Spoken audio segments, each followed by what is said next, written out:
रोहित शर्मा और विराट कोहली एक ट्रेनिंग ऐसा लगता है नहीं करते ज्यादा, रोहित शर्मा और एक विराट कोहली ट्रेनिंग बहुत करते हैं। विराट कोहली आपके मुताबिक नेचुरली टैलेंटेड नहीं है।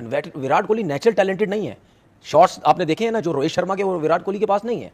रोहित शर्मा नेचुरल टैलेंटेड है, ठीक है। वो दूर की बॉल को भी मारता है, वो पीछे की बॉल की मारता है, मतलब हर चीज वो खेलता है, ठीक है ना। उसके आर्म्स देखें, बैकलिफ्ट देखी, उसके आर्म्स देखो कितने, ये जो होते हैं ना, जिनके आर्म्स खुलते हैं, जिसकी हाई बैकलिफ्ट होती है, ये टैलेंटेड होते हैं सारे, समझ रहे। अब आप वेट के हिसाब से देख लें, रोहित शर्मा को देख लें, विराट कोहली को देख लें, उसका फिटनेस देखें और रोहित शर्मा का फिटनेस देखें, जमीन आसमान का फर्क है। ये फाइनल में जो रोहित शर्मा आउट हुआ है, ये थक के आउट हुआ है, अच्छा टायर्ड हो गया था, जो मुझे फील हो रहा था, थका हुआ, थक गया था वो। लेकिन विराट कोहली आप देख लें, भागता रहता है, वो थकता ही नहीं है। तो ये दो डिफरेंट प्लेयर है। आप इंडिया की टीम आप देख लें, ये जितनी भी टीम अभी चैंपियन ट्रॉफी में आई थी, इन टीमों को जरा पीछे जाए ना, 3-3 4-4 साल पीछे जाए, कितने लड़के चेंज हुए हैं इनमें। हाँ, तो हमारे यहाँ प्रेशर डालने वाले लड़के चेंज हुए, प्रेशर डालने वाले बहुत है ना। वर्ल्ड कप सुनील गावस्कर साहब ने क्या गलत बात बोली, मुझे नहीं समझ आई। नहीं, उन्होंने कहा बी टीम हरा देगी, उसमें कोई गलत बात नहीं है। मैं कहता हूँ सी टीम भी हरा सकती है, उन्होंने तो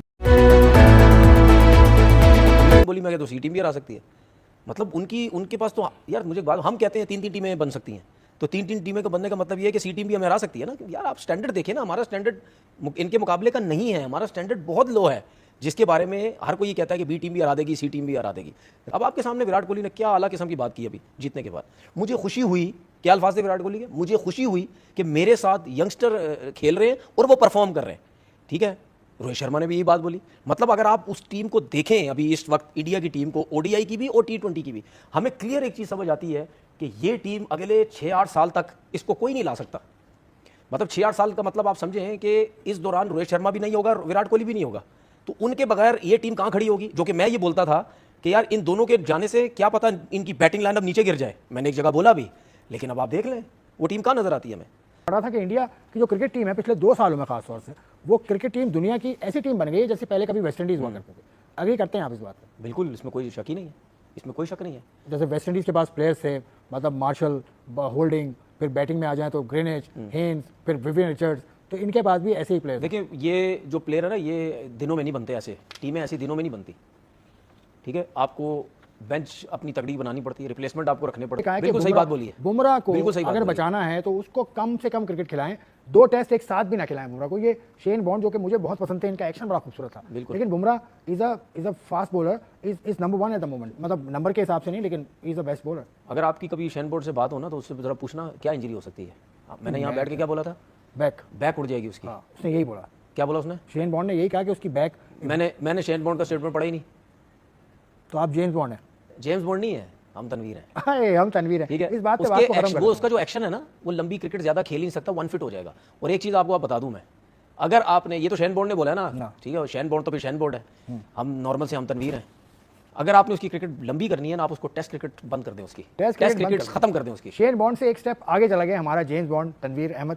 लेकिन ये कहते हैं कि वो कहता है कि 2 टेस्ट बराबर ना खिलाएं उसको, लगातार 2 टेस्ट उसके लिए खतरनाक हो सकते हैं। लेकिन तनवीर कहते हैं कि टेस्ट मैच ना खिलाएं, बिल्कुल राय हो सकती है। ये भी क्रिकेट बहुत खेले हैं। टीम के खिलाफ आपको कहीं ना कहीं सीनियर प्लेयर्स को रेस्ट करवाना पड़ता है। अब मेरी बात गौर से सुने, वीक टीम के अगेंस्ट सीनियर प्लेयर्स को रेस्ट करवाना पड़ता है। हमारे यहाँ पे मसला ये है कि अगर आप किसी सीनियर प्लेयर को बोलेंगे किसी वीक टीम के खिलाफ रेस्ट करो, वो नहीं रेस्ट करेगा। वो ये सोचेगा कि भाई अगर मैंने रेस्ट कर लिया तो मेरा पता नहीं कमबैक होगा दोबारा, ये नहीं होगा। लेकिन ये जिन टीम्स की आप बात कर रहे हैं ना कि ये ऊपर जा रही है, उनमें वो मसला नहीं है। जिस सीनियर प्लेयर को रेस्ट करवाया जाता है, अगर उसकी जगह कोई जूनियर रन्स भी कर दे, लेकिन जब वो वापस आता है, खेलता वही है, वो नहीं खेलता, उसको बाहर बिठाया जाता है। उसको सिर्फ ये बताया जाता है कि नेक्स्ट आप ही हैं, लेकिन अभी नहीं। चलें जल्दी से, आपको ट्राई किया जा रहा है इंटरनेशनल क्रिकेट में कि आप कैसा परफॉर्म करते हैं। बहुत क्विक आंसर आपसे चाहिए। शेन बॉन्ड जो चीज ऊपर चली जाती है ना, अगर ऊपर से नीचे गिरती है तो इसका मतलब आपका सिस्टम सही नहीं है। जो यार एक चीज मेहनत से आप ऊपर ले गए, ऊपर से ऊपर ही जाएगी ना, नीचे कैसे आएगी? उनका सिस्टम इसलिए सही नहीं कि उसको छेड़ा नहीं किसी ने। उनके सेक्रेटरीज बहुत आते गए, बिल्कुल। आजकल उनके सेक्रेटरी देवजीत साई हैं, लेकिन उन्होंने छेड़ा नहीं, और ना ही किसी ने देवजीत साई को छेड़ा। मैं टॉपिक बदल रहा हूँ। देवजीत साई साहब, वो जल्दी हमने खत्म करना है प्रोग्राम। आईसीसी का चैंपियंस ट्रॉफी हुआ, फाइनल हुआ, उसके बाद तकरीब हुई, उसने देवजीत साई साहब जो सेक्रेटरी हैं बीसीसीआई के वो मौजूद, प्रेसिडेंट साहब उनके मौजूद, रॉजर बिनी वो मौजूद, न्यूजीलैंड के डायरेक्टर रॉजर टूज मौजूद, लेकिन नहीं है तो पाकिस्तान का कोई बंदा नहीं। और पाकिस्तान क्रिकेट बोर्ड ने आईसीसी से शिकायत की है। पाकिस्तान क्रिकेट बोर्ड ने आईसीसी से वजाहत मांगी है कि सुमैर सैयद साहब जो टूर्नामेंट के डायरेक्टर भी थे और पाकिस्तान क्रिकेट बोर्ड के नुमाइंदे भी थे, क्योंकि मोहसिन नकवी साहब नहीं गए, लेकिन ये फिर तो शरारत नजर आ रही है यहाँ तो। नहीं, मैं देखिए, जो मुझे ऐसा लगता है, मुझे नहीं पता क्रिकेट बोर्ड ने क्या उनसे सवाल किया, सवाल यही, लेकिन मुझे लगता है क्रिकेट बोर्ड ने यही किया होगा सवाल कि जो हमारा बंदा गया हो तो उसको तो खड़ा होना चाहिए था ना, कम से कम। मुझे ऐसा लगता है शायद ये किया हो, या आईसीसी से और कोई सवाल किया हो। मेरा कहने का मकसद ये है कि जो गए हुए थे उनको तो कम से कम खड़ा होना चाहिए तो था। मैं सैयद साहब को किसी ने पूछा नहीं। ये तो फिर गलत बात है। जो साई साहब हैं, उनके जो सेक्रेटरी हैं बीसीसीआई के, वो किस हैसियत में खड़े थे? तो फिर यही तो बात है ना, वो क्यों खड़े हुए थे? नहीं तो मैं सवाल आपसे कर रहा हूं। आपने मुझसे कल बोला था कि प्रोटोकॉल में उनकी जगह ही नहीं बनती। ये मुझे आईसीसी ने बताया था। ठीक है, तो फिर इनकी सेक्रेटरी जो इनकी कैसे जगह बनती? यही तो बात है। आईसीसी के चेयरमैन क्या ज्यादा पढ़े हुए थे? नहीं, पढ़े हुए नहीं थे। पढ़े हुए छोड़ो, ये बात अलग है। अच्छा, पढ़े हुए या पढ़े हुए? पढ़े हुए। अच्छा, पढ़े हुए। एजुकेशन की बात कर रहा हूं। मैं कुछ और समझा रहा हूं। एजुकेशन की बात लेकिन ये ज्यादती है। Pakistan cricket board was the host of the event. मतलब मैं आपका कहने का मतलब समझ गया हूं, जहां पे उनको मौका मिलता है वो अपनी शक्ल दिखाते हैं। पाकिस्तान को उन्होंने कोशिश की साइडलाइन करने, बिल्कुल, और पाकिस्तान क्रिकेट बोर्ड चुप बैठा है। पाकिस्तान क्रिकेट बोर्ड ये मामला लेकर आएगा, क्योंकि वहाँ मैंने कल हिंदुस्तान टाइम्स पढ़ा, उस पर आईसीसी वाले कह रहे हैं कि हमें बताया नहीं था, मोहसिन नकवी साहब ने हमें बताया नहीं कि उनकी जगह कौन आएगा। अरे यार, आप एक जगह मुझे कुछ और बता रहे हो, हिंदुस्तान टाइम्स से कोर्ट कुछ और लग रहे हैं, पूरे इंडियन मीडिया पे कुछ और कह रहे हो। तो भाई बात साफ करें आप। जहाँ पाकिस्तान क्रिकेट बोर्ड बिल्कुल ठीक है, और पाकिस्तान क्रिकेट बोर्ड वालों आपसे भी मैं कहता हूँ आप आ जाए सामने, आके बताएं, और क्या आके बात करें, आईसीसी के पीछे पड़ जाए, हमें जवाब दो, हमें ऑफिशियली बताओ कि भाई ये क्या है, ये क्यों हुआ, सब कुछ पड़ जाए। जाहिर बात हमारा अपना टूर्नामेंट है, क्लैरिफिकेशन मतलब हमारा टूर्नामेंट शुरू में भी, स्टार्ट होते हुए भी इतनी मसले मसाइल रहे, एंड में खत्म होते भी इसमें मतलब क्या क्या नहीं हुआ कि आपके मतलब एक तराने किसी और मुल्क के चल गए। अच्छा, उसके अलावा अगर मैं गलत नहीं हूं तो वो लोगों की भी बात शुरू हो गई थी, लोगों की बात भी चली गई। पता नहीं इस मैच में ये लोगो लगा दिया, उस मैच में ये कर दी, पता नहीं क्या क्या करते होता है। क्या क्या पाकिस्तान क्रिकेट बोर्ड के साथ इन्होंने किया है, ये जानबूझ के हुआ है, ये जानबूझ के हुआ। वो तो कहते हैं डीजे की गलती थी, वो तराना बच गया। लोगों देखिए, तो डीजे की गलती थी। ये डीजे कौन सी बीच में आ गया भाई, लोगो एक ही दफा बनता बन जाता है। डीजे का नहीं, दो मसले हुए ना। लोगों का मसला तो दुबई में हुआ कि ब्रॉडकास्टर्स का मसला था कि लोगों कुछ और लगा दिया। अब वो जो व्हाइट जैकेट है उसके ऊपर तो लोगो है, वो तो पाकिस्तान का नाम है। मैं तो कह रहा हूं भाई, मैं तो कह रहा हूं ब्रॉडकास्टर को जो लोगो बनाया या दिया जो भी है, ठीक है, वो लोगो तो एक ही दफा बनता है ना भाई, वो कैसे चेंज हो जाता है? एक मैच में कुछ और लग गया, दूसरे मैच में कुछ और लग गया।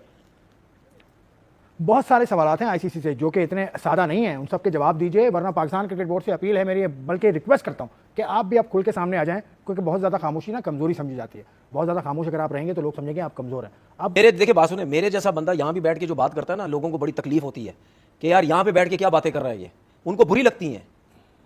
वो ये चाहते होंगे कि आप अच्छा मुझे बात बताएं ना, बने, मेरी बात सुने, वो ये चाहते होंगे कि आप सिस्टम का हिस्सा बने। नहीं, मेरी बात सुने, मैं चाहे यहाँ बैठा हूँ चाहे कहीं भी बैठा हूँ, मेरा एक लोगों से सवाल है, स्पेशली क्रिकेटरों से सवाल है, क्यों आपको गुस्सा आता है मेरी बातों पे? क्यों आता है? किसी ने गुस्सा किया? नहीं यार, वो तो हर कोई करता है, शिकायतें लगती हैं, गुस्सा आता है, सब कुछ होता है, क्यों? मैं क्या आपकी जायदादें लेके भाग गया हूं? चलो यार, नहीं सुने ना, सुने, कोई मकसद ही नहीं यार, मेरी बात सुनो, मैं जायदादें लेके भाग गया हूं, मैं क्या किया है? मैं यहाँ बैठा हूं, मैं क्रिकेट की बात करता हूं, मैं सिस्टम की बात करता हूं, मेरा ओपिनियन है, जो सही है जो गलत है, मतलब मैं तो नहीं कभी किसी को पर्सनल हुआ, कभी कुछ हुआ, तो फिर लोगों को प्रॉब्लम क्यों होती है? रही बात ये कि शारजा में हम खेलते थे, देखिए उस टाइम तो सबको समझ आती थी ना कि आपकी टीम बहुत ऊपर है, इनकी टीम बहुत नीचे है, लेकिन दुनिया आगे जाती रही तो हम नीचे जाते रहे, दूसरी टीम ऊपर जाती रही। तो ये सोचने की किसकी बात है? मतलब अगर मुझे कोई बोले कि यार आपकी टीम 1990 में इंडिया से बहुत बड़ी टीम थी, ठीक है, 1990 में इंडिया से बहुत बड़ी टीम थी और इंडिया की बहुत नीचे थी, और आज मुझे कोई बोले कि 2025 में आपकी टीम बहुत नीचे, इंडिया की ऊपर है, तो मुझे तो अफसोस होगा ना। मैं तो बोलूंगा यार, एक टीम इतनी ऊपर, उसको क्या हो गया? सिस्टम नीचे लेके आ गया। सिस्टम जैसा सिस्टम, रूल्स बने हुए, उसकी वजह से हम नीचे आ गए। मेरिट की सिलेक्शन नहीं होती, मेरिट के प्लेयर्स नहीं आते, कप्तानी के पीछे हर कोई भाग रहा है, मैं बन जाऊं कप्तान, तू बन जा कप्तान, मेरी वारी है तो मैं बन जाऊंगा कप्तान। ये सब कुछ कर करा के हम 1990 की टीम कहां थी और 2025 में कहां लेके आ गए। तनवीर अहमद पाकिस्तान का अकेला ऐसा क्रिकेटर है जो जितना वो क्रिकेट खेल के फेमस नहीं हुआ है, उतना वो बकैती पेल के फेमस हुआ है क्रिकेट पर। उसको एक्सपर्ट कहा जाता है क्योंकि वो अपने पूरे लाइफ में केवल 2 टेस्ट मैच खेला है, और 2 टेस्ट मैच खेलने के बाद पाकिस्तान के न्यूज चैनलों पे वो एक्सपर्ट बन के आता है, और वो विराट कोहली से लेकर रोहित शर्मा को क्रिटिसाइज करता है, जिसको वजह से उसको पैसे मिलते हैं और उसी पैसा से उसका जो भी होता होगा। दूसरी बात, यूट्यूब पे आके अपने चैनलों पे वो बकैती मारते हैं। तो इनका काम खेलने से कोई लेना देना नहीं है, क्रिकेट से कोई लेना देना नहीं है, केवल लोगों को क्रिटिसाइज, अपने टीम पे क्रिटिसाइज करने का ही इनको पैसा मिलता है। तो बेचारा ये कोई भी टीवी शो छोड़ता नहीं है। अगर जो आप भी अपने टीवी शो पे इसको बुलाते हैं, पैसा देते हैं, तो जरूर आएगा, क्योंकि इसका पर्सनल व्यक्तिगत काम ही टीवी शो पे दूसरे के बारे में बात करना है। तो तनवीर अहमद को सीरियसली तो कोई लेता नहीं है। पाकिस्तान में भी इसको इसीलिए बुलाया जाता है कि बुलाओ अपने शो पर, इसकी बेइज्जती करो, और ये बेइज्जती कराएगा, पैसा लेगा, घर जाएगा। कुल मिला के क्रिकेटरों का पुनीत सुपरस्टार है। जैसे पुनीत सुपरस्टार है ना, वैसे ही तनवीर अहमद क्रिकेटरों का पुनीत सुपरस्टार है। तो इसका काम ही है खाली बकैती पेलना, क्योंकि क्रिकेट खेलने का मौका तो इसको मिला नहीं, तो मन में जो इसको जेलसी है वो कहीं ना कहीं भड़ास जो है वो निकालना होता है। तो इसीलिए विराट कोहली से लेके इंडियन क्रिकेट टीम तक के बारे में ये जो भी आता है मन में वो बोलते हैं। कभी तारीफ कर देंगे तो कभी किसी को बुरा भला बोल देंगे, कभी विराट कोहली को जजमेंट करेंगे, कभी रोहित शर्मा को करेंगे। लेकिन ये फिर ये पीसीबी और बीसीसीआई को कभी सिखाने लगेंगे, कभी जैसा को राय देने लगेंगे। ये क्या है कि सर्वगुण संपन्न है, मतलब इनको ऐसा लगता है कि ये सिजोफ्रेनिया एक बीमारी होती है, उसके शिकार हो जाता है आदमी, जिसमें आदमी अपने आप को मानने लगता है कि मैं दुनिया का सबसे बड़ा राजा हूं और वैसा वो बिहेवियर करने लगता है। वैसे ही इनका हाल है, ये मान चुके हैं कि मैं दुनिया का सबसे बड़ा एक्सपर्ट हूं, सबसे बड़ा क्रिकेटर हूं और मैं सबसे बड़ा नॉलेजेबल इंसान हूं, मैं जो कह दूंगा वही हो जाएगा। तो ये गलतफहमी में जीने को पाकिस्तान को आदत है, पाकिस्तान जो देश है उसको आदत है। तो फिर यहाँ के क्रिकेटरों को कौन क्या ही कह सकता है। अभी इमामुल हक और सुनील गावस्कर का कंट्रोवर्सी चल रहा है, तो उसमें आप अपने तरफ से अलग अलग एक राय दे सकते हैं, कमेंट सेक्शन में बता सकते हैं।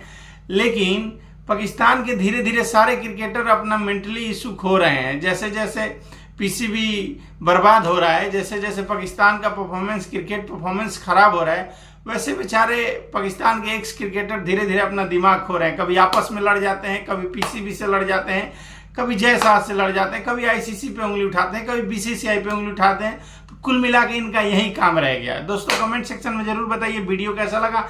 चैनल पर आए तो चैनल को सब्सक्राइब करिए। जय हिंद, जय भारत।